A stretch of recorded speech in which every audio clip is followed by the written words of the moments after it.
और केंद्रीय कृषि मंत्री अपनी बात रख रहे हैं, सीधे रुक कर लेते हैं।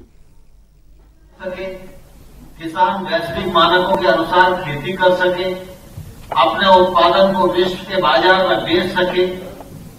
आज इस दिशा में विचार करने की आवश्यकता है और विचार करके कानूनी रिफॉर्म करने की आवश्यकता महसूस की जा रही है।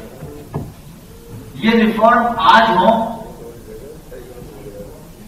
ये आवश्यकता समय की है, लेकिन इस प्रकार के कृषि सुधार हो। अभी कृष्णवीर चौधरी जी बता रहे थे कि इसी हॉल में किसानों की बैठक हुई थी और वर्षों पहले इस प्रकार के कानून बने और किसान मंडी की जंजीरों से मुक्त हो, इस बारे में विचार विमर्श हुआ था। लगातार आयोगों के द्वारा, लगातार मंत्रीगणों के द्वारा, लगातार मुख्यमंत्रियों के द्वारा, लगातार सरकारों के द्वारा यह प्रयत्न किया जाता रहा है कि इस दिशा में काम हो। लेकिन दुख इस बात का है कि यूपीए के समय मनमोहन सिंह जी, शरद पवार जी, वे भी चाहते थे कि ये कानून बन जाए, लेकिन दबाव और प्रभाव का सामना नहीं कर पाए। इसके कारण वो ये कानून बनाने का यश प्राप्त नहीं कर पाए। लेकिन हम सबका सौभाग्य है कि आज देश का प्रधानमंत्री नरेंद्र मोदी जी हैं और नरेंद्र मोदी जी की कार्य पद्धति को हम जानते हैं। हमने उन्हें मुख्यमंत्री के रूप में भी देखा है, प्रधानमंत्री के रूप में भी देखा है कि नरेंद्र मोदी जी का अपना कोई स्वार्थ नहीं है। नरेंद्र मोदी जी के सामने एक सूत्री कार्यक्रम है, देश का विकास और देश की जनता का कल्याण। कृषि समृद्ध हो और किसान की माली हालत सुधरे, इस एक सूत्री कार्यक्रम के प्रति हमारे देश का प्रधानमंत्री पूरी तरह समर्पित है। और जब उद्देश्य परक समर्पण हो, देश परक समर्पण हो, तो फिर कोई भी ताकत अपने दबाव और प्रभाव का इस्तेमाल नेता पर नहीं कर पाती। और जब मोदी जी पर इस प्रकार के तत्वों का कोई दबाव और प्रभाव नहीं चलता, तो कुछ लोगों के पेट में मरोड़ होना यह स्वाभाविक ही है। आप सबको मालूम है कि मोदी जी ने नोटबंदी की, तो इस देश में कुछ लोग कहते थे अब मोदी जी की उल्टी गिनती शुरू हो गई।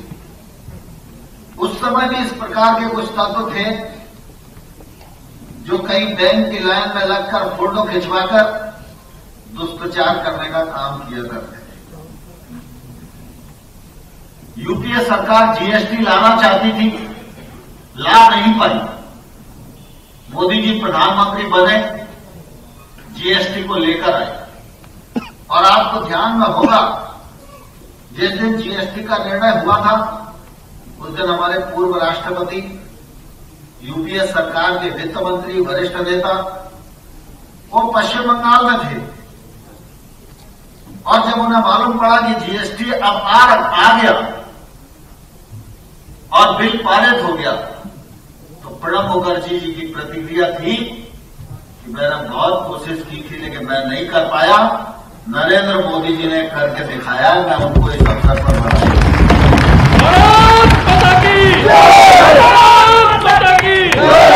और उसी समय इस प्रकार के तमाम सारे तत्व फिर जाग उठे, बोले अब मोदी जी की उल्टी गिनती शुरू हो गई। आपको ध्यान है उसके बाद गुजरात का चुनाव हुआ, तो लोगों को लगता था कि गुजरात का चुनाव हो रहा है, जीएसटी का प्रभाव चरम पर है और प्रतिकूलता रहेगी, तो अब तो मोदी जी के नेतृत्व में गुजरात का चुनाव हार ही जाएंगे। आप जानते हैं गुजरात तो वैसे भी व्यापारिक राज्य है, कृषि प्रधान राज्य भी है, लेकिन गुजरात का जो सूरत शहर है जिसमें 10-12 विधानसभा की सीटें हैं, हम सब जानते हैं कि सूरत तो व्यापारिक जिला है ना, और जहां व्यापार होगा वहीं सबसे ज्यादा जीएसटी का प्रभाव होगा, और जीएसटी का प्रभाव अगर गलत होगा तो मोदी जी को नुकसान होगा, और अगर जीएसटी का प्रभाव गलत नहीं होगा तो मोदी जी को नुकसान नहीं होगा।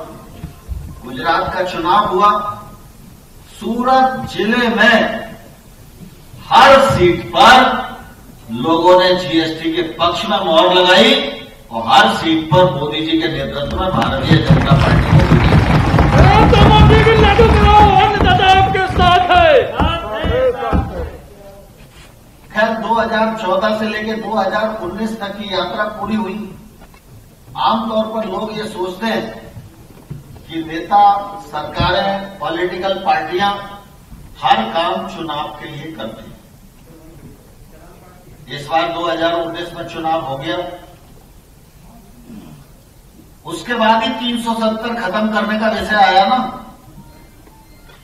अगर मोदी जी के लिए 370 वोट का विषय होता और देश का विषय नहीं होता तो ये 2020 में नहीं 2023 में किया होता।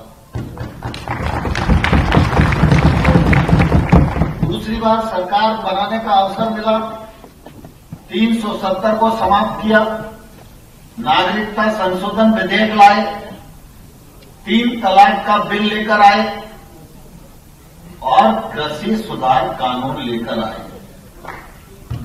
अब 3 तलाक में कुछ मिला नहीं, क्योंकि मुस्लिम समाज की हमारी बहनें वर्षों से जो तिरस्कार झेल रही थी उनको न्याय दिलाने का मामला था।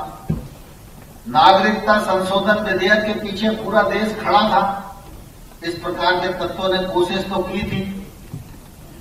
370 के मामले में पूरा देश खड़ा था, तो उस समय ये लोग मन महसूस के रह गए।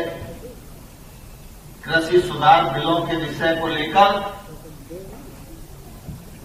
पंजाब के राज्य में कंफ्यूजन हुआ और इस प्रकार के तत्वों को किसान का कंधा मिल गया।